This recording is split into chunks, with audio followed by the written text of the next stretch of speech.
Saya selanjutnya mungkin yang juga menjadi salah satu concern dan juga cukup banyak disampaikan oleh masyarakat adalah berkaitan dengan status para pekerja honorer ya Pak.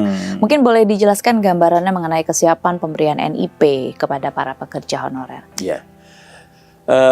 Kemarin itu honorer itu THK 2, ini siswa-siswa yang dulu ya itu tergabung dalam tenaga non ASN yang harus kita selesaikan kemarin di Desember 2024 ya.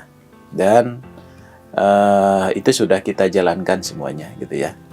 Baik yang masuk dalam database BKN khususnya yang diutamakan dan juga yang masuk ke dalam kriteria mereka sudah 2 tahun bekerja. Jadi kita akomodasi juga. Nah, kenapa itu kita akomodasi? Karena kita ingin memberikan kesempatan juga kepada teman-teman itu selain yang database. Tapi yang prioritas itu adalah yang dalam database BKN kan gitu ya. Nah, oleh sebab itu untuk tahap 1 dan 2 bagi teman-teman yang tenaga honorer atau tenaga non ASN ini sekarang ini yang untuk tahap 1 dia sebagian besar sudah ya. Mungkin ada sudah 500 ribuan lah yang selesai itu data di BKN dari 800 ribuan yang mengikuti seleksi. Nah, oleh sebab itu, ini teman-teman yang tenaga honorer ini yang sudah mengikuti seleksi dan dinyatakan lulus sesuai dengan formasinya, itu dipastikan pasti akan diproses oleh BKN. Ya. Jadi sekarang ini bergulir terus. Jadi mungkin terakhir itu nanti di 10 September lah ya. Kemudian di Oktober itu sudah selesai pengangkatan untuk teman-teman yang sudah lulus. Kemudian formasinya juga sudah tersedia untuk teman-teman semuanya itu. Oke, mungkin boleh dijelaskan sedikit Pak latar belakang berkaitan dengan penetapan kriteria dan juga syarat yang memang perlu dipenuhi oleh para pekerja honorer untuk bisa menjadi P3K paruh waktu. Oh gitu. Jadi sebetulnya skenario ini adalah memang dari awal kan prinsipnya tidak boleh ada pemberhentian ya, pemberhentian. Jadi bagi mereka yang bekerja itu diapresiasi. Tapi rupanya Mbak dalam perjalanannya itu rupanya banyak kendala juga. Ya, salah satunya adalah kendalanya adalah kemampuan anggaran yang dimiliki oleh Pemda.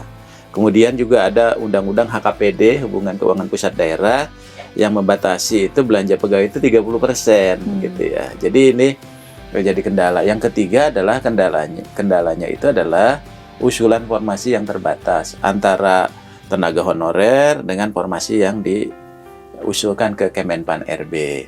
Nah, oleh sebab itu, bagi mereka yang tadi sudah mendaftar dan ikut seleksi, rumusannya gitu. Jadi seleksi doang nggak daftar nggak bisa. Daftar tapi nggak ikut seleksi. Mendaftar dan ikut seleksi dan masuk ke dalam gerbong database BKN gitu ya. Kemudian formasinya tepat, maka dia diangkat menjadi P3K. Istilah P3K paruh waktu itu kita bangun karena tadi untuk memberikan ruang mereka yang udah ikut seleksi tetap bisa jadi P3K dengan penghasilan yang dibayar mereka dapatkan selama ini. Jadi dia supaya tidak masuk ke APBN dulu dan APBD yang melebihi 30%, APBD lah khususnya yang 30%. Nah, sehingga disiapkanlah skema paruh waktu supaya dia tidak diberhentikan. Nah, ini akan tergantung pada siapa? Tergantung kepada pemerintah daerahnya. Kalau dari sisi kebijakannya itu sudah kita siapkan. Betul. Nah, ini Anda bisa loh gitu Sistemnya ya. sudah ada. Sistemnya sudah ada, regulasinya sudah kita siapkan. Nah, tinggal Pemda itu mau apa tidak. Tapi seharusnya kita dorong oleh Pak Mendagri termasuk mereka harus memiliki komitmen untuk menyelesaikan ini. Dan di dalam sistem penilaian sistem merit saya tambahkan ya. Dalam penilaian sistem merit kita salah satu keberhasilan Pemda itu dalam penilaian sistem merit nanti salah satunya adalah harus mampu menyelesaikan tenaga non ASN ini, termasuk yang paruh waktu. Jadi dia bukan hanya digitalisasi yang dijalankan, kemudian sistem pengangkatan yang basisnya kompetisi, tapi juga bisa nggak diberesin yang tenaga non ASN ini karena ini mandat dari undang-undang. Nah, di luar itu maka tadi yang saya tadi maka yang skema paruh waktu ini yang kita dorong. Jadi yang paruh waktu itu sepanjang tadi dia di dalam database. Kalau ada yang pengalaman 2 tahun boleh, tapi harus ada formasinya. Tapi yang prioritas itu yang database itu tadi. Ya, nanti yang teman-teman yang lain, kalau Pemdanya mendorong bisa, ya dia bisa paruh waktu. Dan kami sudah koordinasi juga dengan BKN yang pada waktu pun diberikan nomor induk P3K.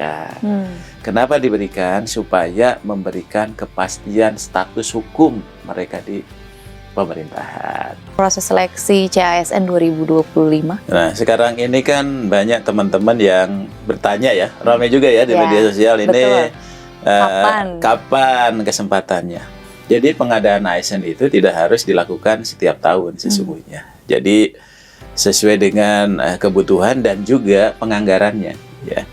Karena kita juga akan mendapatkan pertimbangan dari Bu Menteri Pan-RB itu mengusulkan juga persetujuan ke Bu Menteri Keuangan. Betul. Kaitan dengan kebutuhannya, karena kan teman-teman di daerah kan juga termasuk tadi penggajiannya bahkan sampai ke pensiunnya kan dari APBN, ya, sehingga itu juga jadi pertimbangan. Nah, biasanya kita di awal itu sudah mengirimkan surat tuh ke instansi, ya. Tapi rupanya 2025 ini kita juga kan harus menyelesaikan yang sisa-sisa 2024, ya, sehingga konsentrasi kita selesaikan ini. Tapi kami memberikan kesempatan kepada putra-putra terbaik yang teman-teman lulusan SMA kan sekarang kebingungan nih. Kami mau melamar kemana? Nah, sekarang kita siapkan 3.000 lebih formasi ya untuk sekolah kedinasan. Jadi sekolah-sekolah kedinasan itu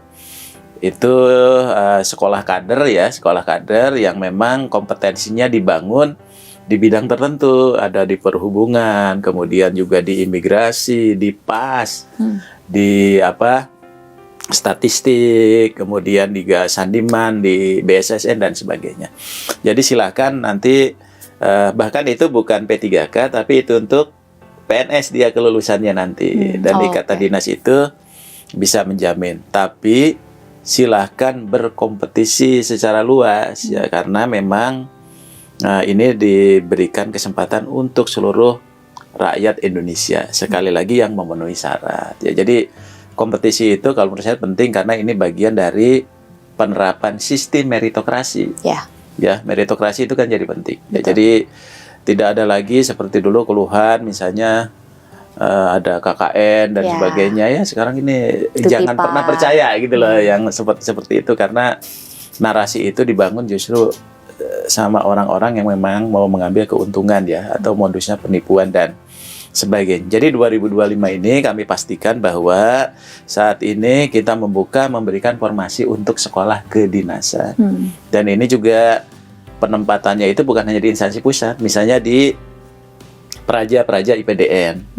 Itu Mbak, itu untuk memenuhi kompetensi praja untuk di lingkungan pemerintah daerah salah satunya yang dikoordinasikan oleh Kementerian Dalam Negeri melalui IPDN. Nah, Institut Pemerintahan Dalam Negeri gitu. Jadi kalau untuk ini karena Oktober aja kita masih ada beresin pengangkatan nih. Betul. Nah, jadi biar kita konsentrasi dulu deh menyelesaikan permasalahan itu.